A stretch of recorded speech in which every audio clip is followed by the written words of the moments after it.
Morning students. आज हम chapter 9 wind storm and cyclone का थर्ड लेक्चर स्टार्ट कर रहे हैं। सेकेंड लेक्चर में हमने कुछ डिस्कस किया था विंड करंट के बारे में, तो उसमें हमने सी ब्रीज और लैंड ब्रीज डिस्कस की थी। ये आपके नेक्स्ट जो चैप्टर होगा that is transfer of heat, उसका टॉपिक है, लेकिन हमने अभी उसको समझ लिया है कि सी ब्रीज और लैंड ब्रीज कैसे डेवलप होते हैं। तो ये इसमें भी काउंट हो सकता है और ट्रांसफ़र ऑफ हीट में भी। आज हम चैप्टर 9 का थर्ड लेक्चर स्टार्ट कर रहे हैं और उसका फर्स्ट टॉपिक है कॉरोलिस इफेक्ट। तो विंड करंट में ही एक हमने देखा था जो ग्लोबल विंड पैटर्न है, उसमें जो सेकंड था द रोटेशन ऑफ अर्थ की जो ग्लोबल विंड प्रोड्यूस होती हैं उनमें एक फैक्टर ये भी काम करता है, रोटेशन ऑफ अर्थ। सपोज अगर अर्थ रोटेट ना हो, रेस्ट में हो, तो जो विंड ये डेविएट हुई है, डिफ्लेक्ट हुई है, ये नहीं होगी, नॉर्थ से साउथ पोल तक एक कंप्लीट सर्कल फॉर्म होगा विंड, लेकिन रोटेशन की वजह से डिफ्लेक्शन आ जाता है और इसी को ही हम कॉरोलिस इफेक्ट बोलते हैं। तो रोटेशन ऑफ अर्थ की वजह से विंड में एक डिफ्लेक्शन प्रोड्यूस होता है, ईस्ट टू वेस्ट डिफ्लेक्शन। तो इसमें विंड ईस्ट या वेस्ट की तरफ डिफ्लेक्ट, बेंड हो जाती है, तो किसकी वजह से? रोटेशन ऑफ अर्थ। तो कभी आपसे पूछा जाए कि विंड में जो डिफ्लेक्शन होता है कि वो ईस्ट या वेस्ट की तरफ मूव करती है, स्ट्रेट मूव नहीं करती है, वो किसकी वजह से होता है? Rotation of earth, right.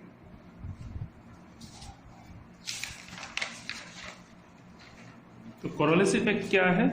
The effect of earth rotation on the motion of air is called Coriolis effect. इसको आप ऐसे समझ सकते हैं, जैसे ये अर्थ है, ये नॉर्थ पोल है, साउथ। अगर अर्थ रेस्ट में है, रोटेट नहीं कर रही है, तो यहां से विंड ब्लो करेगी साउथ पोल तक और फिर बैक साइड से साउथ पोल से नॉर्थ पोल, इस तरह का बिग सर्कल बनेगा। लेकिन रोटेशन ऑफ अर्थ की वजह से इनमें डिफ्लेक्शन प्रोड्यूस हो जाता है, इनमें डिफ्लेक्शन प्रोड्यूस हो जाता है। विंड एक डायरेक्शन में ना जाकर, स्ट्रेट डायरेक्शन में ना जाकर वो डिफ्लेक्ट हो जाती है, या तो ईस्ट की तरफ या वो वेस्ट की तरफ। एक कंडीशन पर डिपेंड करता है कि प्रेशर बेल्ट कहाँ पर कैसा है, हाई प्रेशर है या लो, उसके अकॉर्डिंग। फिर जो डिफ्लेक्शन हुआ है स्टेट की कंपेरिजन, जो डिफ्लेक्शन हुआ है रोटेशन की वजह से, इसे हम कॉरोलिस इफेक्ट कहते हैं, राइट। नेक्स्ट, विंड करंट में ही हम एक और डिस्कस कर लेते हैं मॉनसून विंड। जो हमने कल डिस्कस की थी सी ब्रीज और लैंड ब्रीज, ये दोनों ही लोकल विंड है और इनको हम दोबारा से ट्रांसफर ऑफ हीट में दोबारा पढ़ेंगे, राइट। अब हम डिस्कस करते हैं मॉनसून विंड। इन्हीं को सीजनल विंड भी बोला जाता है, क्योंकि एक पर्टिकुलर सीजन, एक ईयर में कोई टाइम पीरियड में ये ब्लो करती हैं, तो इनको सीजनल विंड भी बोला जाता है। और विच ब्रिंग हैवी रेन, इनका जो मेन पर्पस होता है, जो रेनफॉल होता है, वो सीजनल विंड की वजह से होता है। तो इंडिया में भी हम देखते हैं जून के आसपास रेनफॉल होती है, तो वो किसकी वजह से? मॉनसून विंड और सीजनल विंड की वजह से। अब ये कितने टाइप की हैं और कैसे होता है उसको समझते हैं, राइट। तो इंडिया में मॉनसून विंड दो टाइप की होती हैं। जो आप जून टू सितंबर, अब देखेंगे आप समर सीजन में जून to September, June July, mostly जून जुलाई होता है, लेकिन अप टू सितंबर हम इसको काउंट कर सकते हैं। तो उसको हम बोलते हैं साउथ वेस्ट मॉनसून। तो इसको साउथ वेस्ट क्यों बोला जाता है, अब इसको डिस्कस कर लेते हैं, राइट। तो मैंने एक रफली इंडिया का स्केच बनाया है। ये इंडिया का सदर्न पार्ट है, जो साउथ में है, तो इधर हम नॉर्थ, इधर साउथ, ये ईस्ट और ये वेस्ट, राइट। और हम देखेंगे तो नीचे इक्वेटर, इंडिया के नीचे से इक्वेटर पास होता है 0 डिग्री, राइट। और यहाँ इंडियन ओशियन है, यहाँ अरेबियन सी, यहाँ बे ऑफ बंगाल। तो जैसे ही इंडिया में समर सीजन आता है, तो उस केस में जो ये लैंड पार्ट है ये ज्यादा हीट रिसीव करता है एज कंपेयर टू इक्वेटर। तो ये ज्यादा टेम्परेचर किसका हो जाएगा, लैंड का, एज कंपेयर टू इक्वेटर। इसकी वजह से यहां पर जो एयर है वो राइजेस अप होगी और यहां क्रिएट करेगी लो प्रेशर। और इसके कंपैरिजन में इक्वेटर के आसपास हाई प्रेशर होगा। तो विंड का जो मोमेंट होता है वो इस तरह से होता है, high pressure to low pressure. तो इसमें अगर हम डायरेक्शन देखें यहां पर, तो ये साउथ है, ये वेस्ट है, तो ये जो डायरेक्शन है ये है साउथ वेस्ट। इसलिए इस मॉनसून विंड को हम बोलते हैं साउथ वेस्टर्न, राइट। तो सबसे स्टार्टिंग में जो रेनफॉल होती है वो आप देखते हैं केरला, गोवा, मुंबई, इन सब में होता है, क्योंकि सबसे पहले जो ये मॉनसून विंड है अपने साथ जो वाटर कैरी करती है वो यहाँ पे लेके आती है। उसके बाद इंडिया में धीरे धीरे ये आगे होता है और नॉर्थ में हिमालय की वजह से ये विंड टर्न हो जाती है ईस्ट से नॉर्थ की तरफ। और सबसे लास्ट में दिल्ली, राजस्थान, पंजाब, हरियाणा, इनमें रेनफॉल होता है, राइट। नेक्स्ट जो टाइप है मॉनसून विंड का इंडिया में, that is north east monsoon, और इसी को बोलते हैं हम रिट्रीटिंग मॉनसून, लौटता हुआ, रिट्रीटिंग, जब वापस जाते हैं। और जनरली ये कब होता है, अक्टूबर टू दिसंबर। तो क्या होता है, जब वापस से कंडीशन चेंज होती है, विंटर सीजन स्टार्ट होता है, तो जो लैंड का पार्ट है वो ज्यादा कूल हो जाता है, यहाँ पर टेम्परेचर लो हो जाता है, तो प्रेशर हाई, और इक्वेटर ज्यादा हीटअप हो जाता है, उसकी वजह से वहां का टेम्परेचर हाई, तो प्रेशर लो। अब विंड की डायरेक्शन चेंज होना स्टार्ट होती है, तो वो यहां से मूव करते हुए वापस इस डायरेक्शन में होती है। तो ये है ईस्ट और ये है नॉर्थ, तो दोनों के बीच में इस तरह से जाएंगे। जैसे हम अगर ऐसे देखें तो ये डायरेक्शन ये है, तो इसलिए इसको हम नॉर्थ ईस्ट मानसून कहते हैं।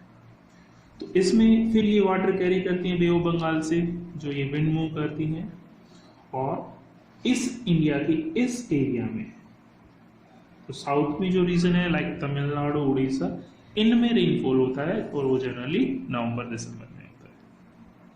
वो किसकी वजह से, रिटार्डेड मानसून। आई थिंक आपको ये क्लियर हुआ होगा कि मानसून विंड क्या है और कैसे ये मूव करती है इंडिया में और कितने टाइप के होते हैं, राइट। अब हम नेक्स्ट टॉपिक पे मूव करते हैं, दैट इज थंडरस्टॉर्म। थंडरस्टॉर्म को समझने से पहले हम स्टॉर्म को समझ लें कि स्टॉर्म क्या है। अभी हमने विंड को डिस्कस किया कि विंड हाई प्रेशर रीजन से लो प्रेशर रीजन की तरफ जब एयर मूव करती है तो हम उसे विंड कहते हैं। अगर इसी विंड की स्पीड बहुत ज्यादा इंक्रीज हो जाए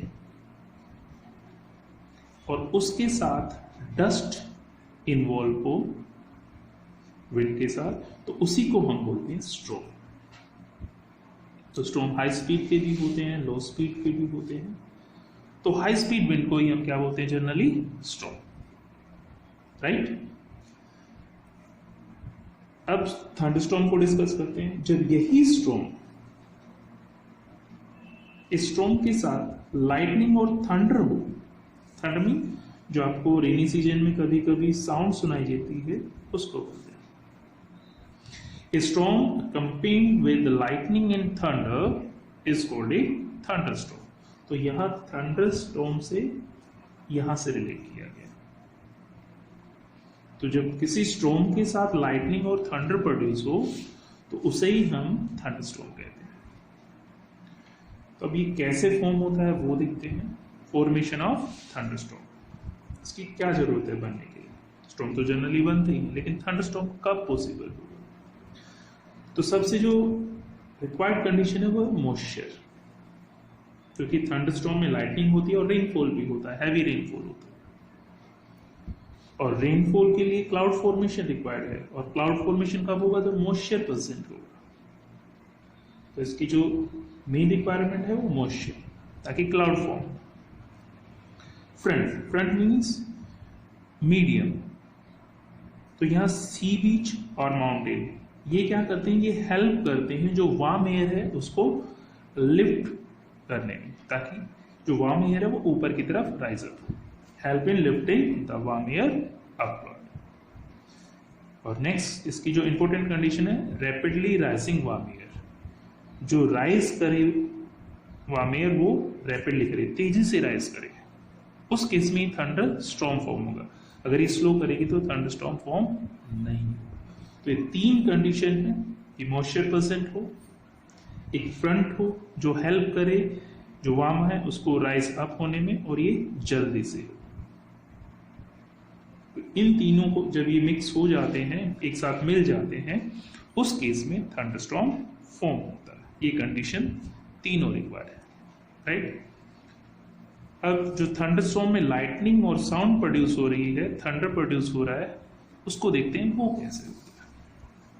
तो हमने अभी देखा थंडरस्टॉर्म में रैपिडली राइजिंग वार्म एयर होती है, तो ये सरफेस से ऊपर की तरफ राइज करेगी, और ऊपर राइज होगी तो धीरे धीरे टेम्परेचर डिक्रीज।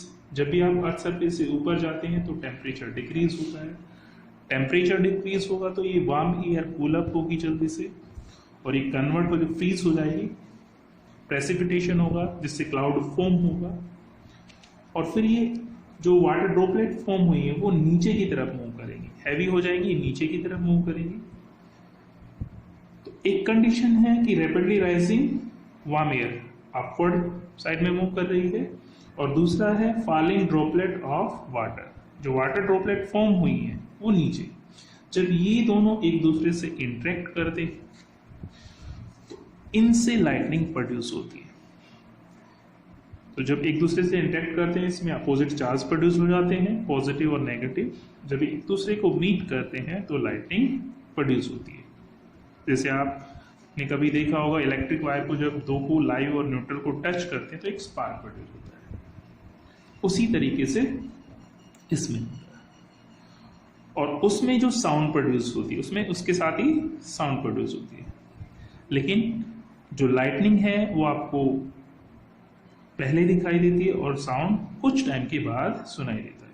वो इस वजह से क्योंकि इन दोनों की जो स्पीड है वो डिफरेंट है। लाइट फास्ट ट्रेवल करती है एज कंपेयर टू साउंड। अगर हम बात करें तो जो लाइट है उसकी एयर में जो स्पीड है दैट इज 3 × 10⁸ मीटर पर सेकेंड, और इसी एयर में साउंड की जो स्पीड है वो अराउंड है 340 मीटर पर सेकेंड। तो इस डिफरेंस की वजह से लाइट आपके पास पहले पहुंच जाती है और साउंड बाद में, राइट। तो आपको ये क्लियर होगा। नेक्स्ट लेक्चर में हम साइक्लोन के बारे में डिस्कस करेंगे। अगर इसमें आपको कोई कहीं डाउट आता है तो उसे कमेंट बॉक्स में आप डाल सकते हैं। Thank you.